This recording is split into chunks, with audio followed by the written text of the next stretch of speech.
Lourdes Martínez y Martín Esparza conducen Frecuencia Laboral, el espacio donde los trabajadores son la noticia. Bienvenidos. Muy buenos días, yo soy Lourdes Martínez, saludo con mucho gusto a nuestro auditorio en el interior del país y en el extranjero también, que nos escuchan a través de nuestro portal www.frecuencialaboral.com. Hoy es sábado 31 de mayo del 2014. Hola Martín, ¿cómo estás? Buenos días. Hola Lulú, amigos del auditorio, les saluda a su amigo Martín Esparza, secretario general del Sindicato Mexicano de Electricistas. Saludo a toda la clase trabajadora del país, en especial a nuestros compañeros jubilados y miembros activos del sindicato en resistencia. Iniciamos con Frecuencia Laboral, el espacio en donde los trabajadores son la noticia.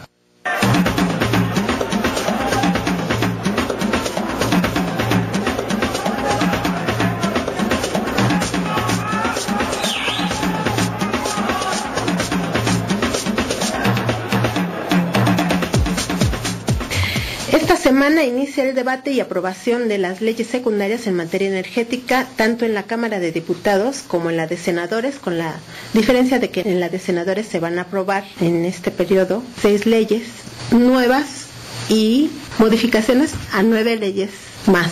Los legisladores del PRI y PAN, Partido Verde, aprobaron el calendario y algunas de sus fechas importantes coinciden con la inauguración del Mundial de Fútbol de Brasil 2014 y el primer partido que va a enfrentar México.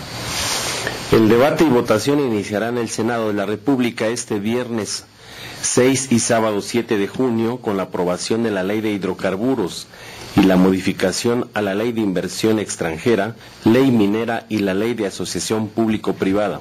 La Ley de Petróleos Mexicanos y la Ley de la Comisión Federal de Electricidad, entre otras, se debatirán durante la inauguración del Mundial de Brasil 2014. Para el senador Zoé Robledo, no es casual que quieran distraer a la sociedad con el fútbol. Los senadores quieren aprobar leyes impopulares mientras la gente ve el fútbol. Pero además de las fechas que están planteadas, 2 de ellas coinciden, la del 12 de junio, cuando se pretende aprobar la iniciativa de decreto por el que se expide la Ley de Petróleos Mexicanos y la Ley de la Comisión Federal de Electricidad y se reforman diversas disposiciones de la Ley Federal de Entidades Paraestatales, la Ley de Adquisiciones, Arrendamientos y Servicios del Sector Público y Servicios relacionados con las mismas. El 12 es el día que inicia el Mundial. Y en el otro caso, el dictamen 4, en la que expide la Ley de Órganos Reguladores Coordinados en Materia Energética y la Ley Orgánica de la Administración Pública Federal, así como la iniciativa de decreto por la que se expide la Ley de la Agencia Nacional de Seguridad Industrial y de Protección al Medio Ambiente y Sector de Hidrocarburos, es el día que juega México contra Brasil. No es coincidencia. Vaya, el que quiera pensar que esto lo hizo alguien que estaba ajeno o que forma parte de ese 19% de mexicanos que no estaban enterados que iba a llevarse a cabo un mundial y que le eligió sin querer, pues bueno, ¿qué más da cambiar las fechas por lo menos para que no coincidan con los partidos que tienen más atención del público? En tanto que en la Cámara de Diputados, las Comisiones Unidas de Hacienda y Crédito Público y la de Energía se reunirán a partir del jueves 5 de junio del 2014 y concluirán el 19 con audiencias con diferentes funcionarios, especialistas y académicos. Los diputados federales esperan a que el Senado de la República concluya la discusión de las leyes secundarias que les tocó crear y reformar para iniciar con el proceso de aprobación de estas minutas y de su propio paquete de otras 3 nuevas leyes en materia fiscal, hacendaria, relacionadas con los energéticos. ¿Pero qué contienen estas leyes que los senadores y diputados buscan distraer a la sociedad con el Mundial de Fútbol? Para hablarnos del tema se encuentra con nosotros Francisco Carrillo Soberón, coordinador colegiado del Comité Nacional de Estudios de la Energía, que estuvo la semana pasada con nosotros y que bueno, pues como nos quedamos picados con el tema, lo volvimos a invitar. Bienvenido al RIN Laboral. El RIN Laboral.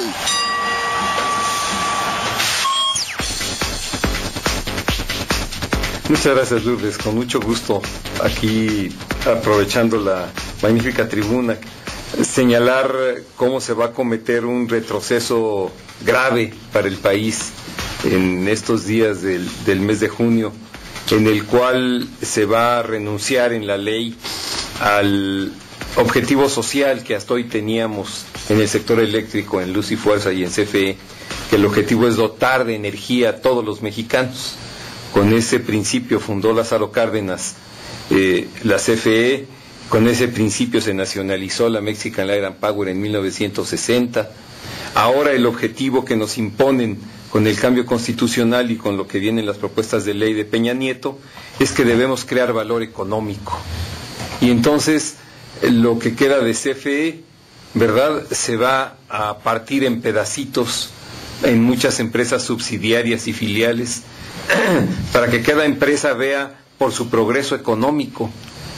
Para electrificar las colonias proletarias o las zonas rurales se va a crear un fondo, vamos a decir, con las ineficiencias de los privados, es decir, con las pérdidas técnicas que se le llaman, que es el calentamiento de los conductores. Ahí se pierde energía cuando se transmite desde distancia, y de ese fondo va a depender que haya electrificaciones.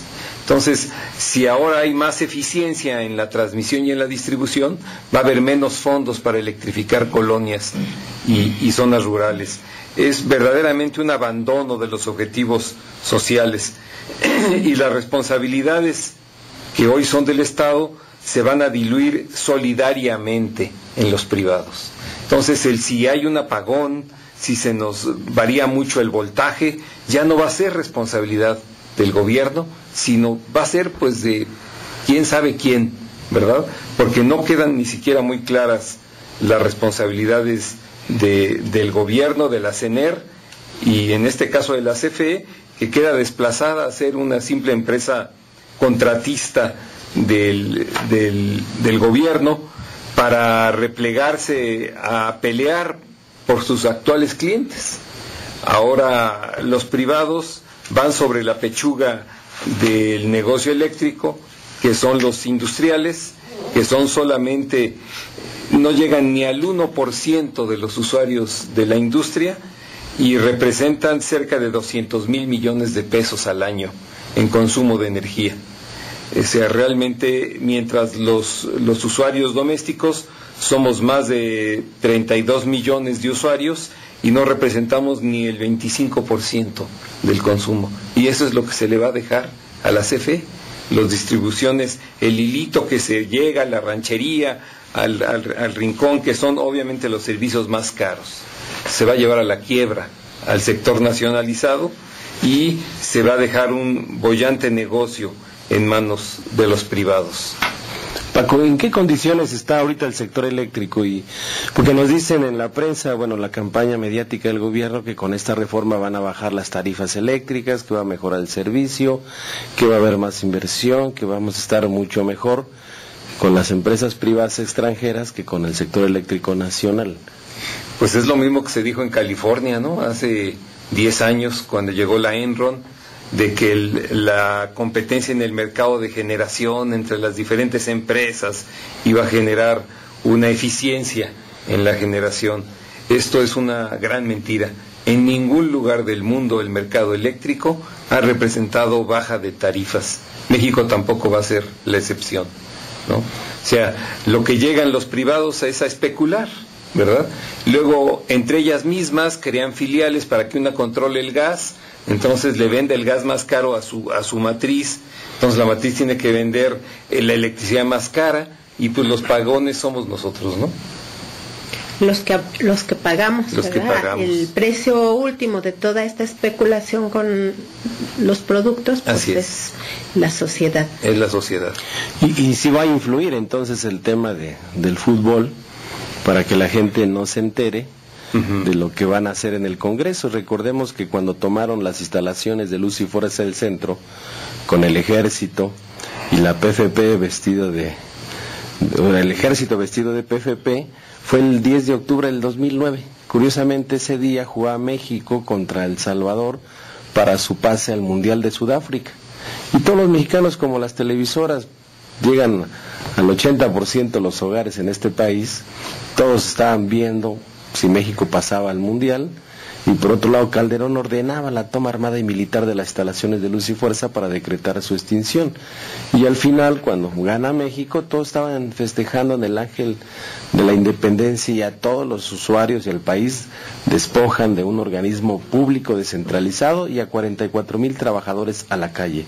Hoy vamos a ver entonces con este Mundial de Fútbol, que ya casi dicen que somos campeones, y la gente está muy pendiente. Hoy ya todas las empresas casi te regalan las televisiones para que veas el fútbol, pero del fondo es el despojo de una de las principales empresas de este país, que es Petróleos Mexicanos, y un sector eléctrico muy robustecido que es para el desarrollo económico y social, hoy en manos de los privados. Al final vamos a hablar de cómo están implicados aquí intereses particulares de los altos funcionarios públicos para la venta de estas empresas, porque muchos de ellos van a ser parte de quienes se queden con esos negocios. Socios. Lo vamos a ver más adelante. Por lo pronto le agradecemos a Paco. Más adelante vamos a seguir con el tema. Muy bien, Lourdes.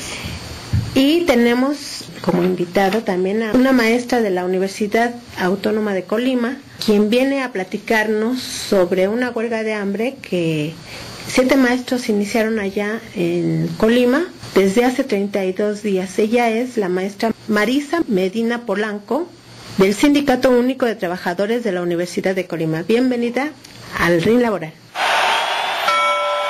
El Ring Laboral.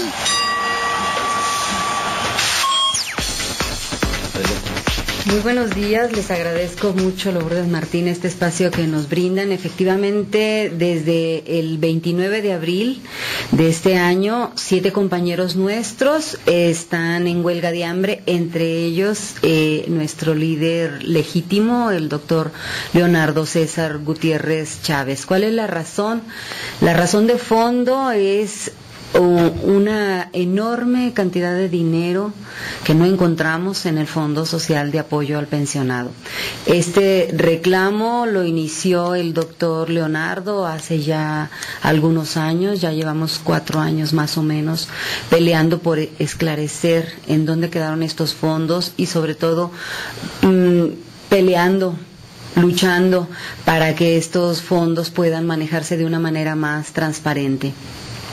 Esto, en vez de llevar a una solución, en lo que derivó fue en la destitución de nuestro líder y en la imposición de un líder charro, ¿verdad? Que era el secretario de organización de nuestro sindicato y que ahora ya está del lado de la parte patronal. ¿Por qué es importante que esto haya sucedido en términos de no dar cuentas?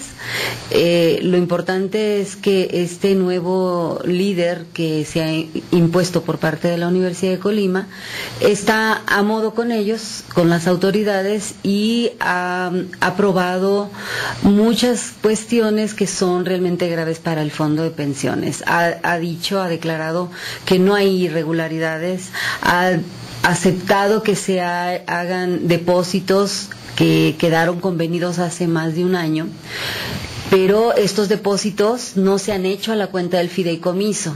Esto es importante decirlo. Hace más de un año el gobierno del estado hizo una auditoría al fondo y descubrió que había 3 cuentas relacionadas con el Fondo Social de Apoyo al Pensionado, pero solo una es del fideicomiso. Entonces el rector, a raíz de la huelga de hambre, acaba de anunciar un depósito de 10 millones de pesos, pero esos 10 millones de pesos no se han ido al fideicomiso, se fueron a una cuenta empresarial a la que le llaman también FOSAP. Entonces, es un engaño tras otro y es una falta de cumplimiento de los acuerdos que el mismo rector firmó desde el año pasado, lo que han llevado a que nuestros compañeros, en una situación ya, digamos, extrema, hayan decidido ponerse en huelga de hambre porque realmente no vemos la voluntad de la institución para resolver este problema. Ayer la Secretaría de Gobernación ya intervino en el asunto, ¿no? Va a intervenir como mediadora. ¿Qué, ya hubo negociación o qué ha habido? Lo que pasó el día de ayer fue que recibió a 2 de nuestros compañeros del Comité de Apoyo a los Huelguistas, quienes le expusieron al delegado en Colima todas las pruebas que tenemos relacionadas con este asunto del Fondo Social de Apoyo al Pensionado y otras violaciones al contrato colectivo de trabajo. Le entregaron documentos, le explicaron lo que tenemos hasta este momento, y eso ha hecho que de parte del delegado haya un compromiso por mandar llamar al rector para que también ellos expongan el caso desde cómo lo miran ellos y buscar la negociación. Sobre todo, lo más importante es llegar a un punto en que nos permita levantar a nuestros compañeros de la huelga. ¿Cuál es la condición para levantarse de la huelga? La condición es que cesen las violaciones al contrato colectivo de trabajo, que cese el hostigamiento en contra de todos los trabajadores que estamos apoyando a los huelguistas y en contra de los huelguistas, que se restituya al doctor Leonardo César en su lugar como secretario general, y sobre todo que se transparente el uso y el manejo del Fondo Social de Apoyo al Pensionado. Sí, hay más de 46 violaciones a su contrato colectivo de trabajo. Ayer platiqué vía telefónica con el doctor Leonardo y ellos están en una posición muy clara de defensa de su autonomía como sindicato, y aquí el problema es que detectan en la corrupción, donde está involucrado el rector, rectores, está involucrado el gobernador del estado, están involucrados diputados federales del Partido Revolucionario Institucional, y lejos de resolver el conflicto, voltean y golpean al sindicato. Y es curioso que en una sola tarde hacen una supuesta acta de asamblea del sindicato y en 24 horas le dan la toma de nota a la Junta Local de Conciliación y Arbitraje a esta gente que ya se traicionó al sindicato. Por eso desde Frecuencia Laboral y la nueva Central de Trabajadores hemos mandado un manifiesto ya dirigido al gobernador del estado para que cese todo ese hostigamiento en contra de nuestros compañeros. Desde aquí un saludo a los huelguistas de hambre. No es fácil, es una medida muy extrema, pero cuentan con el respaldo de todos nosotros. Maestra, díganos los nombres de los huelguistas de hambre, porque verdaderamente ponerse en huelga de hambre es algo muy difícil. Muy bien, y desde aquí les mando un saludo al doctor Leonardo César Gutiérrez Chávez, al doctor José Jesús Lara Chávez, al doctor José Miguel Rodríguez Reyes, al maestro Jesús Ponce Ochoa, al maestro Javier Herrera Báez, al maestro Herminio López Ramírez y al maestro Pedro Vidrio Pulido. Un saludo fraterno para ellos. Y fuerza, ojalá ganen su lucha. Estás escuchando Frecuencia Laboral con Lourdes Martínez y Martín Esparza. Seguimos. Hay muchas llamadas, pero bueno, desde aquí un saludo a nuestro compañero el Popeye, jubilado del Sindicato Mexicano de Electricistas, que siempre sigue la transmisión. Esperamos que se recupere pronto para que esté aquí con nosotros. También queremos darle un saludo a David Muñoz en los controles técnicos. Él hace posible que usted nos escuche en su hogar, y a Osiris Lorenzana, que estaba unos minutos antes de él. Él fue quien nos recibió. También le damos un saludo a Andrea Luna Hernández, quien está apoyándonos en los teléfonos. Ella también transcribe algunas de las participaciones que se dan aquí en vivo, y gracias a eso podemos publicarlas en nuestro portal www.frecuencialaboral.com. Al licenciado Jesús Luna, que hoy no está con nosotros, tuvo que atender asuntos de gestión de abogacía, y también está con nosotros el amigo bombero peregrino, a quien vamos a escuchar con su cápsula. Prevención laboral con el bombero peregrino. Hola, muy buenos días. Les habla su amigo el bombero peregrino. Hoy les platicaré sobre la responsabilidad que tienen los trabajadores para proteger el centro de trabajo contra los incendios. Según la norma oficial mexicana 002, es obligación de los trabajadores cumplir con las medidas de prevención y protección contra incendio establecidas por el patrón, participar en las actividades de capacitación y entrenamiento proporcionadas por el patrón para la prevención y protección de los incendios, auxiliar en la respuesta a emergencias de incendio que se presenten en los centros de trabajo conforme a la capacitación y entrenamiento recibidos, participar en las brigadas contra incendio, participar en los simulacros de emergencia de incendio y cumplir con las instrucciones que dicte el patrón para la seguridad contra incendio, Para mayor información, comuníquese con el cuerpo de bomberos más cercano o llame al 068. O escríbame al siguiente correo electrónico: antonioperegrinorojo@yahoo.com.mx. Informó para Frecuencia Laboral su amigo el bombero peregrino. Y en más información, usuarios de la red de transporte público que cobra 2 pesos por pasaje se están organizando y están demandando que se refuerce el número de camiones porque es la mejor opción ante la crisis que estamos viviendo todos, ¿no? Y que se refleja en un bajo poder adquisitivo. Vamos a escuchar lo que dijeron. Hola, mi nombre es María del Rosario Enciso Martínez, vengo del pueblo de San Bartolomé Xicomulco, de la delegación de Milpalta. Lo que nosotros estamos pidiendo como población es de que se nos regrese lo que es el transporte del RTP. El concesionado nos cobra hasta 6 pesos, 7 pesos, y aparte de que es deficiente, aparte también de que los choferes son unos groseros, por lo tanto nosotros exigimos, tanto San Pablo Totepec como San Bartolomé Xicomulco, que se regrese nuevamente ese ramal y que no se descarte la posibilidad de que llegue hasta el metro Tasqueña. Yo soy Carlos Ortega, soy representante del Comité Ciudadano de la Colonia Álvaro Obregón, perteneciente a la delegación Venustiano Carranza. Hemos sufrido la privatización del transporte, pensamos que es una de las líneas que el gobierno del Distrito Federal tiende a implementar dentro del distrito. Esta subida de tarifas del metro y de la implementación de metrobuses, pues nos afecta porque de alguna forma afecta nuestra economía. Se agudiza este problema con la situación del metro de la línea 12, en donde están desviando una serie de autobuses que en lugar de dar servicio a las diferentes colonias del Distrito Federal, lo están concentrando allá. Soy Angélica Flores, soy usuaria del sistema de transporte de RTP. Mi inconformidad es que el servicio de RTP ha sido muy bueno, pero realmente de 3 años para acá se ha demeritado mucho, desde que han dado el apoyo a lo que son la ruta de Tláhuac a Tlatilco. Han dejado a muchos módulos sin camiones, han abandonado las rutas que son en el área periférica y que son colonias bajas. Realmente nosotros necesitamos pues ese servicio que es de calidad. La verdad es que nosotros lo único que queremos manifestar es la inconformidad.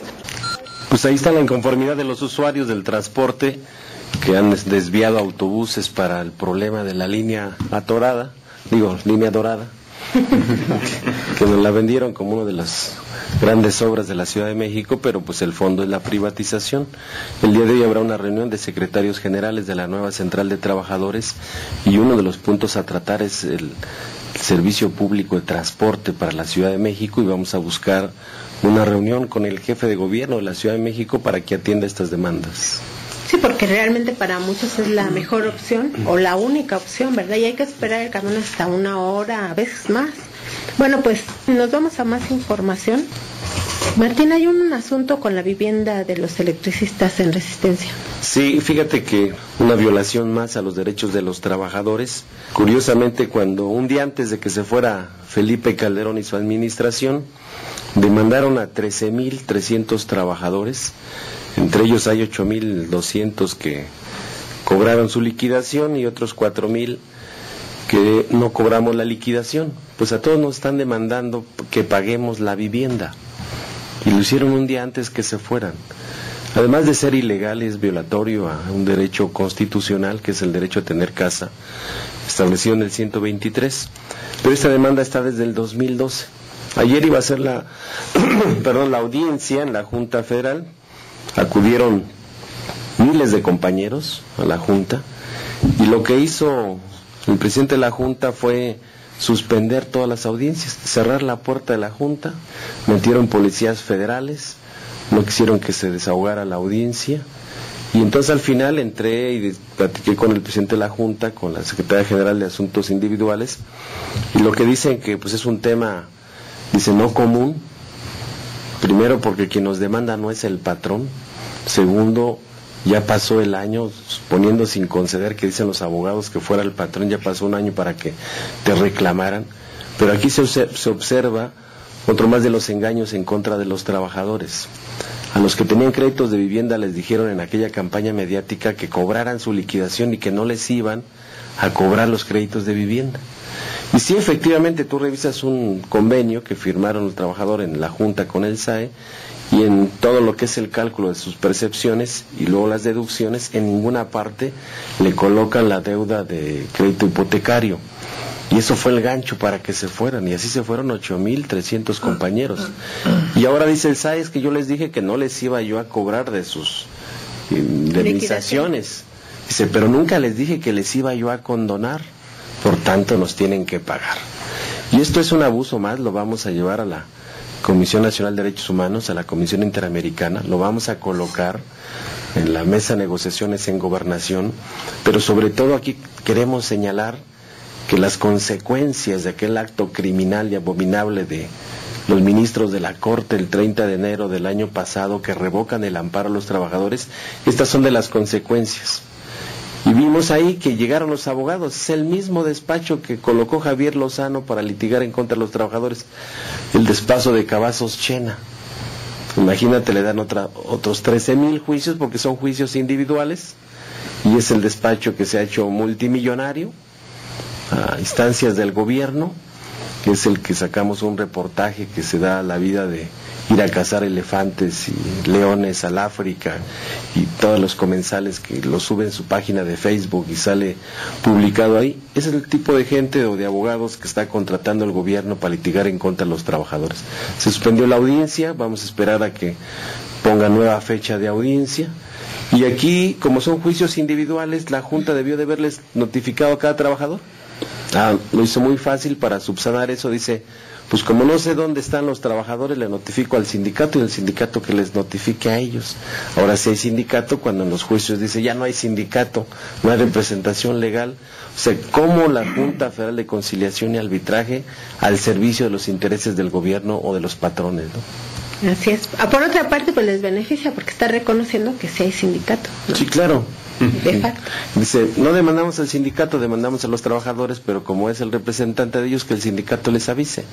Pero la estrategia del sindicato es, como esos fondos son de los trabajadores, porque no cotizamos al Infonavit ni al Fobiste, sino se crea un fondo con el 15.5% de todos los salarios de los trabajadores, con los compañeros de los jubilados también que aportan a ese fondo. De ahí se cubre los créditos de vivienda, y todo lo que te descontaban cada semana o cada 15 días para los compañeros jubilados era revolvente para seguir prestando. Eran contratos mutuos sin intereses. Estamos reclamando que esos fondos son de los trabajadores, se los tienen que entregar al sindicato. Y ahí, pues el SAE va a tener que ahora sí, que ya se subió, pues a rendirle cuentas, que no le han rendido cuentas a los mexicanos. ¿A cuánto asciende el patrimonio de Luz y Fuerza? ¿Dónde están los dineros de los trabajadores en estos fondos que se han venido creando a lo largo de la historia del contrato colectivo de trabajo? Y eso tiene que rendir cuentas el actual gobierno y el sistema de administración y enajenación de bienes. Estás escuchando Frecuencia Laboral con Lourdes Martínez y Martín Esparza. Seguimos. Bueno, tenemos llamadas del auditorio. Rocío Aguilar, ella opina que es vergonzoso que nos sigan mareando con el fútbol.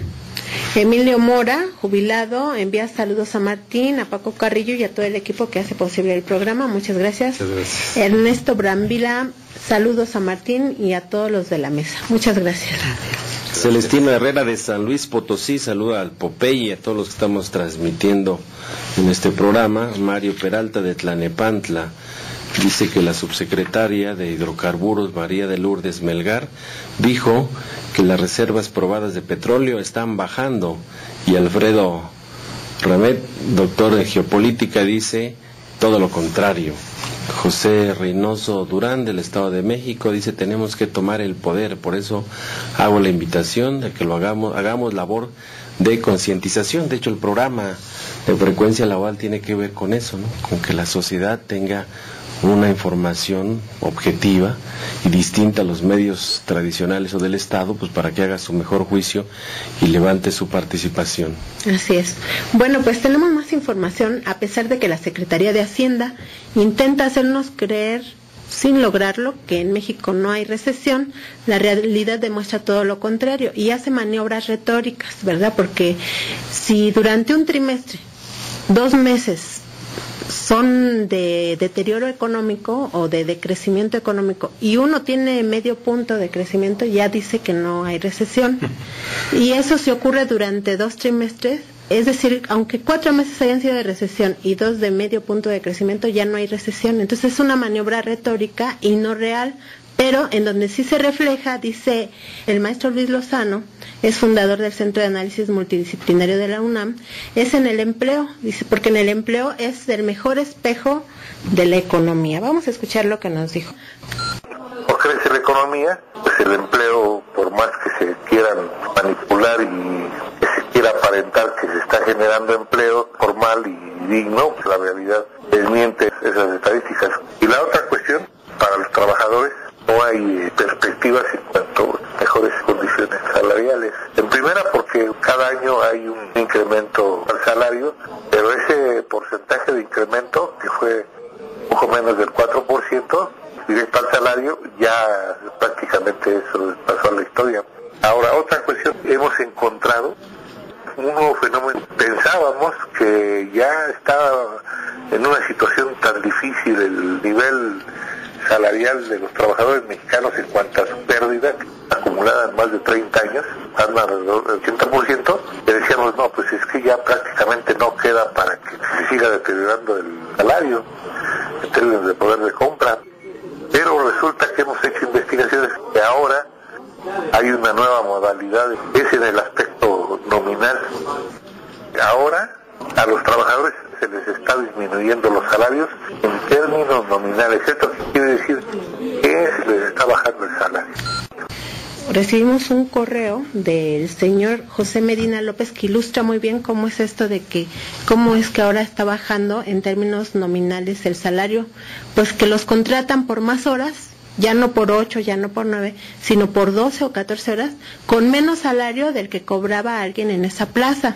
Y dice él en su correo que nos envió a nuestro portal www.frecuencialaboral.com que los empresarios creen que la productividad es quitarle su empleo a la gente y que pueden tener el mismo trabajo los que se quedan por más horas. Dice que eso le pasó a él, le tocó que le quitaran a sus 3 ayudantes y tuvo que hacer el mismo trabajo por los 3.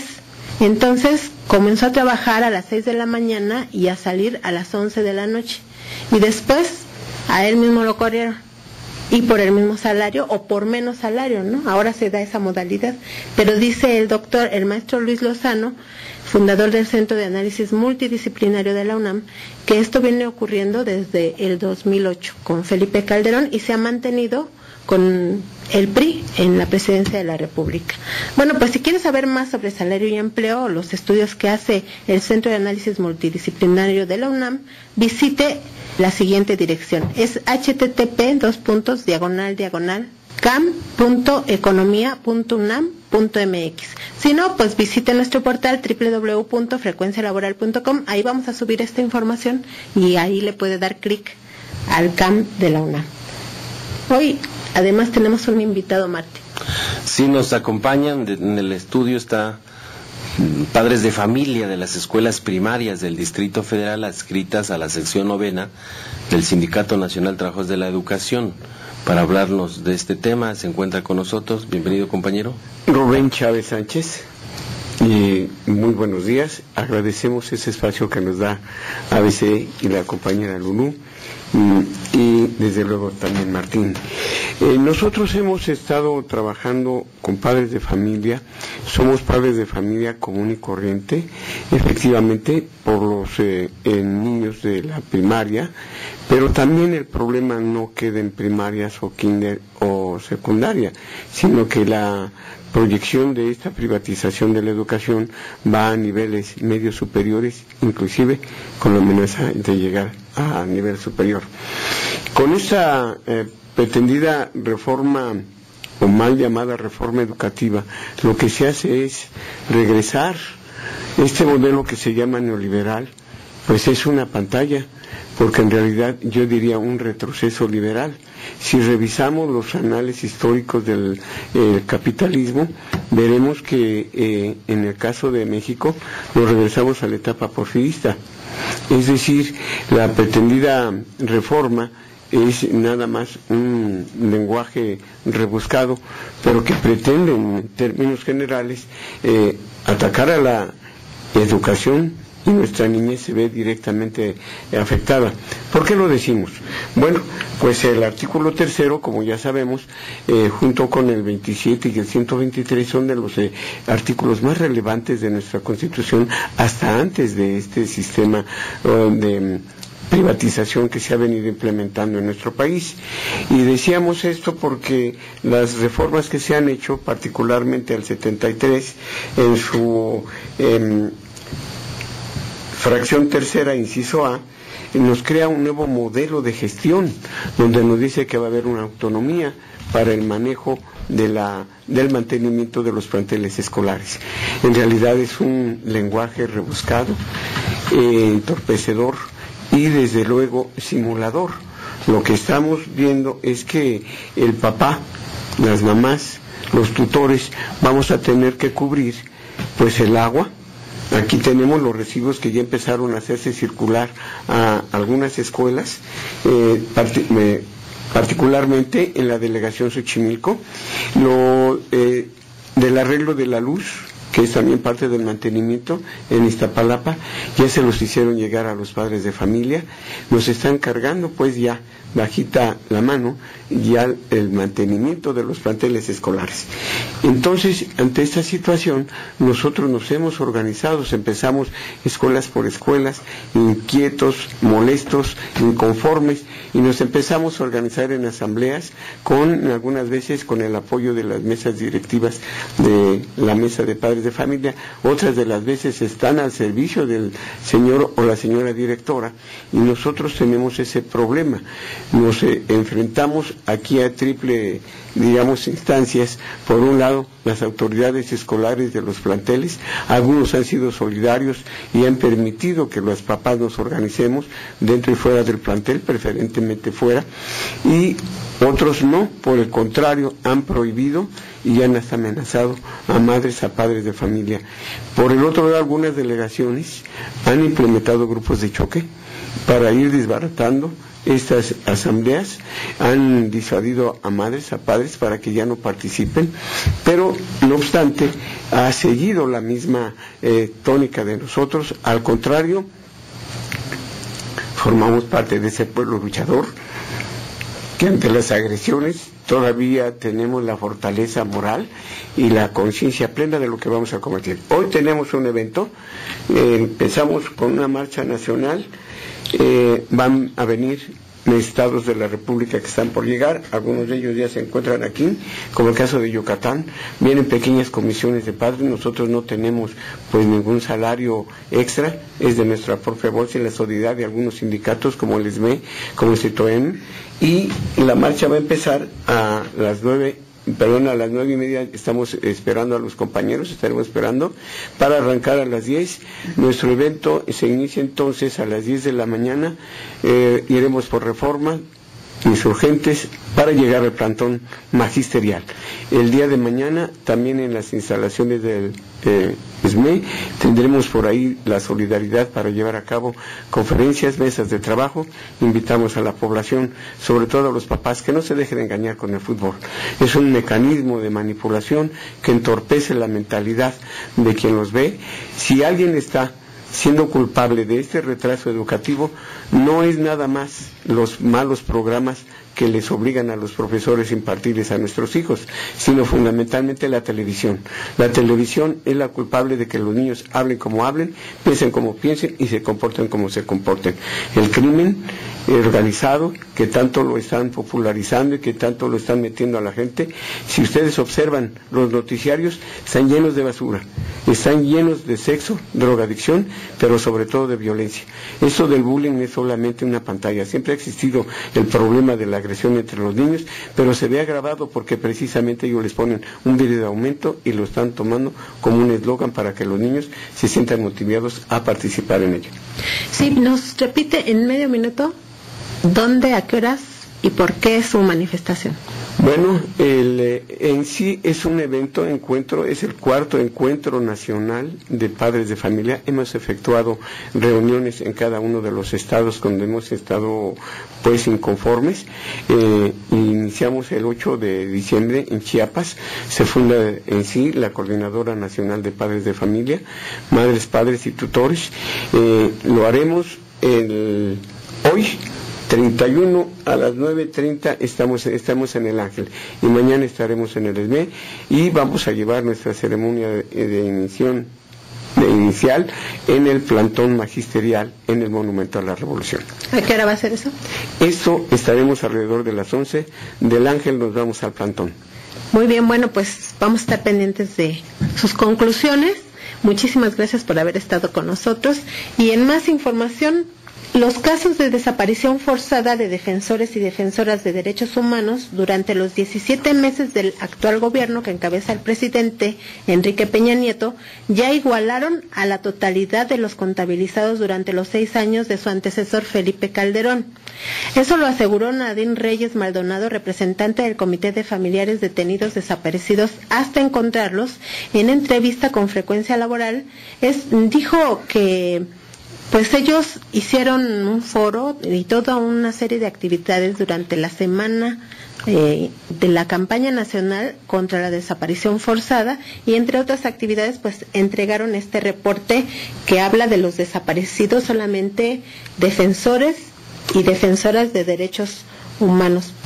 Documentamos específicamente casos en contra de defensoras y defensores de derechos humanos, en donde se evidencia precisamente los casos que se han venido documentando, en este caso de diciembre del 2013 hasta abril del 2014, en donde tenemos documentados 30 casos de defensoras y defensores de derechos humanos desaparecidos de manera forzada, en donde hay claramente participación de grupos policíacos y militares que cometieron este tipo de desapariciones. En relación a Calderón, ¿cómo son las cifras? Vemos que ahorita se incrementaron los casos. De 2005 hasta el 2012, en 5 años teníamos documentados 30 casos. Y ahorita vemos que en menos de 2 años son 30 casos, pero en estos meses nada más, en estos 17 meses de gobierno de Peña Nieto, lo que indica que efectivamente los casos van a la alza. En lugar de disminuirse, esto se va incrementando. Las organizaciones que participaron en la campaña nacional contra la desaparición forzada marcharon ayer viernes 30 de mayo del 2014 de la Secretaría de Gobernación al Senado de la República para exigir la creación de una ley general contra la desaparición forzada, porque ese delito no se ha triplificado en todos los estados. Bueno, entre los ponentes del foro que realizaron, el representante en México de Amnistía Internacional, Perseo Quirós, explicó que el término desaparición forzada se aplica estrictamente a los casos de personas que fueron agredidas, pero por algún funcionario público, ya sea policía o ya sea cualquier otro cargo, pero que haya sido un funcionario público y que fue por sus ideas políticas. O sea que en realidad lo que quieren eliminar es la oposición. Solamente en ese estricto caso se aplica el término de desaparición forzada, pero resulta que en la mayoría de los estados de la República no hay ninguna ley que haya tipificado esto. Vamos a escuchar lo que dijo. El término desaparición forzada bajo el derecho internacional implica que hubo una participación o una aquiescencia por parte del Estado. En las otras desapariciones donde no hay una participación del Estado, en términos técnicos no se le puede denominar desaparición forzada, pero igual sigue siendo una desaparición. En lo que va de Peña Nieto no tenemos todavía una cifra documentada. Hay gente que lo ha documentado como la campaña en contra de la desaparición forzada. Es uno de los grandes reclamos que se le hace al Estado mexicano, es decir, cuántas personas desaparecidas forzadas hay dentro de esa lista de personas no localizadas o desaparecidas. Y la mayoría de las desapariciones realmente no son por las ideas políticas. Se hablaba de más de 60,000 desaparecidos en general durante la época de Calderón. Al principio del actual sexenio se habló de 26,000, pero ya hace una semana que el secretario de Gobernación dijo que solo había 8,000. Con estas cifras, pues ellos se manifestaron en contra, no las creen, y sí están pidiendo que se presenten las listas de los desaparecidos y los reaparecidos. Estás escuchando Frecuencia Laboral con Lourdes Martínez y Martín Esparza. Seguimos. Bien, en más información, mañana se cumple el 108 aniversario de la huelga heroica de nuestros compañeros de Cananea, de la mina de Cananea, allá en Sonora. habrá un evento. Desde aquí le enviamos un saludo a Sergio Tolano, al secretario general, que todos sabemos que una huelga histórica reciente fue declarada inexistente por parte de los tribunales de justicia federal, y ellos continúan en su lucha. Ahí metieron a trabajadores de la CTM a hacer el trabajo que venían haciendo nuestros compañeros mineros, y todos sabemos lo que ha parado estas huelgas es en agresiones directas a sus sindicatos, su líder de puesto y en el extranjero exiliado, y continúan las agresiones en contra de los trabajadores. O sea, 108 años de la huelga de Cananea, no hay nada que festejar, sino simplemente reconocer a nuestros mártires y continuar en la lucha porque se restablezca la legalidad, el Estado de Derecho en este país y se respeten nuestros derechos como trabajadores. Bueno, y está resurgiendo el caso de Dragon Mar, aquel megaproyecto de un emporio chino, que ahora se dice que ahí hay realmente funcionarios mexicanos metidos con prestanombres, pero el caso es que han otorgado permisos apócrifos o no han otorgado permisos y el proyecto ahí está. El megaproyecto chino Dragon Mar, que se encuentra en la zona de Cancún, allá en Quintana Roo, pues se mantiene impune el asunto porque ya hay, dice la diputada de la Comisión de Medio Ambiente y Recursos Naturales, ella es secretaria de esta comisión, Graciela Saldaña, que ya hay 561 hectáreas de bosque selvático deforestado y nada más por eso debería sancionársele. Y hay algunas familias chinas ya viviendo allá en la zona de Playa del Carmen y no se sabe si entraron legal o ilegalmente. El asunto es que nosotros no estamos en contra de que ingresen trabajadores o personas extranjeras, no somos xenofóbicos, pero sí en contra de que todo se haga de manera irregular y de que dicen que no van a contratar a ningún mexicano. En realidad van a ser 1,500 trabajadores y 10,000 personas en general, pero ninguno va a ser mexicano y sí se teme que generen el desastre económico para los empresarios y los trabajadores mexicanos en esa zona. Economía dice que desconoce, sin embargo que en cuanto lo conozca emitirá una opinión. El proyecto está, ayer en el marco de la reunión que tuvieron a nivel mundial, también se hizo la pregunta con respecto a este proyecto y el secretario de Medio Ambiente contestó que en este momento hay un amparo, que no pueden proceder a dar una opinión puesto que está en un proceso jurídico. El proyecto está, el predio está completamente desmontado. Yo tengo información de que ya hay gente que está viviendo ahí, que ya hay chinos que están viviendo en Playa del Carmen, que es el municipio de Solidaridad, algunos que están en Puerto Morelos, que es la ciudad cercana al predio, pero bueno, eso tienen que darlo las secretarías encargadas con esta función, que es la Secretaría de Medio Ambiente, la Secretaría de Economía, la Secretaría de Migración y obviamente la Secretaría de Gobierno. Nosotros vamos a hacer denuncias porque este proceso no puede quedar impune, y más que es un proyecto que pueda afectar no nada más la parte ambiental, sino también social y económica. ¿Y se tiene algún nombre de funcionario por omisión o por interés? Ahora sí que esa es una investigación que tienen que hacer también las mismas autoridades, pero obviamente los que por alguna razón han dado permisos, obviamente Secretaría de Medio Ambiente, o no los han dado, en el caso por ejemplo de Profepa, que es su obligación inspeccionar, revisar y sobre todo si hay acciones como son todas las de desmonte. ¿Qué dice Economía? ¿Qué dice Migración? Bueno, pues dice que de todas estas secretarías ellos sospechan que hay funcionarios involucrados porque no han dicho nada, o sea, cuando se quedan callados no encuentran culpables, no hay detenidos, pues es que ellos sospechan que están implicados. Bueno, pues en otro tema totalmente distinto pero relacionado por la implicación que hay funcionarios implicados en estos asuntos donde se sospecha de corrupción, está el asunto del secretario de Energía, Pedro Joaquín Caldwell, que es al mismo tiempo presidente del Consejo de Administración de Pemex y empresario contratista de la paraestatal, de acuerdo a una auditoría externa practicada a los estados contables de Petróleos Mexicanos. Eso lo denunció la senadora Dolores Padierna, quien dijo que o pidió el miércoles pasado en la sesión de la Comisión Permanente del Congreso de la Unión que se retire del cargo porque tiene conflicto de interés.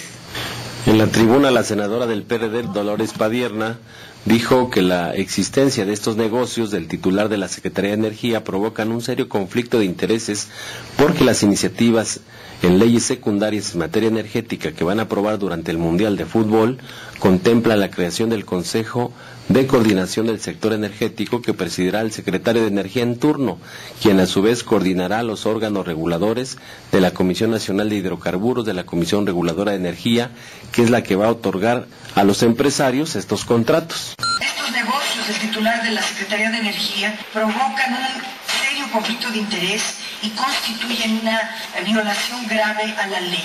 La existencia de estos negocios no solo abarca las franquicias de gasolinas, sino también el uso de información privilegiada del Estado en beneficio propio. Entre las nuevas atribuciones de la Secretaría de Energía será establecer, conducir y coordinar la política energética, la adjudicación de asignaciones, la selección de las áreas contractuales que se cederán a los privados, el diseño de los contratos, los lineamientos y bases de las licitaciones para el otorgamiento de contratos privados, entre muchas otras. Si no padeciéramos impunidad crónica como padece nuestro país, esto no sucedería en México. El sector energético se ha vuelto una mina de oro y un trampolín de muchos políticos para convertirse en grandes empresarios del sector en detrimento de la función pública. Dice Pedro Joaquín Caldwell que él sí tiene inversiones en 4 de las gasolineras que tiene su familia, pero pues que no es contratista de Pemex. Y ayer la Auditoría Superior de la Federación ratificó que su familia tiene 6 gasolineras y que él tiene inversiones hasta por 10 millones de pesos en varias de ellas. Entonces, eso no es. Y va a ser el que va a otorgar los contratos a las empresas, imagínate.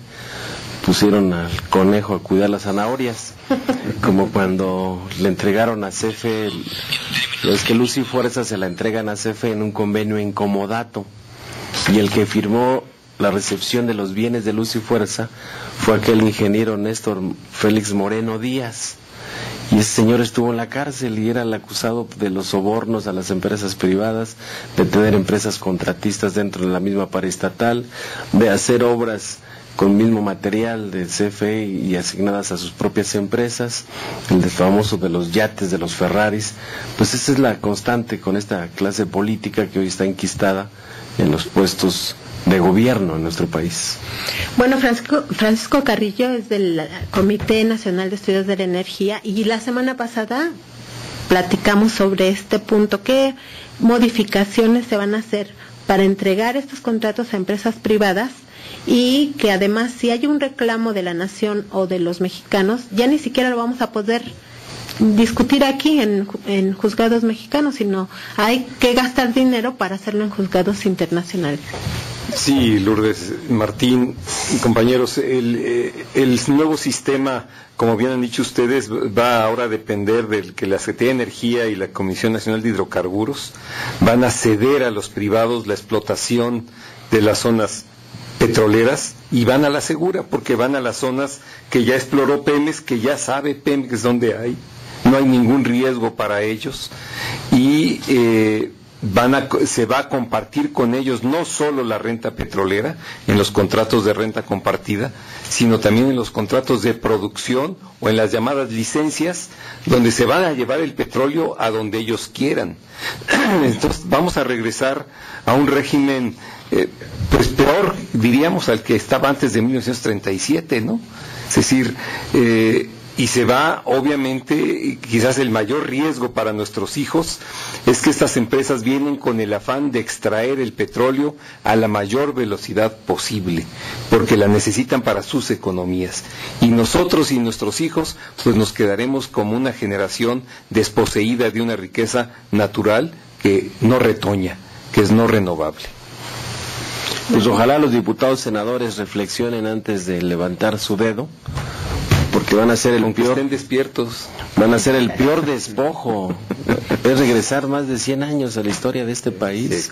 Yo honestamente creo que ya está planchado el asunto, ya está negociado, ya el PRI, PAN, Verde Ecologista y lo que hay de Nueva Alianza, pues ya están, y hay algunos diputados del Partido del Trabajo, de Movimiento Ciudadano, que luego hablan para criticar, pero a la hora de votar se desaparecen, como ocurrió con Ricardo Monreal.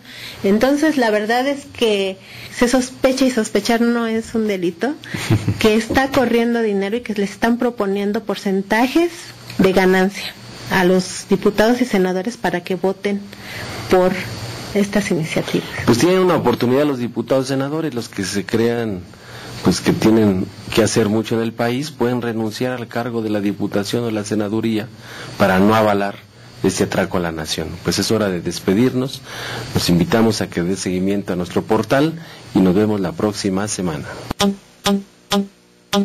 Frecuencia Laboral. Escúchanos el próximo sábado de 7 a 8 de la mañana por el 760 de AM.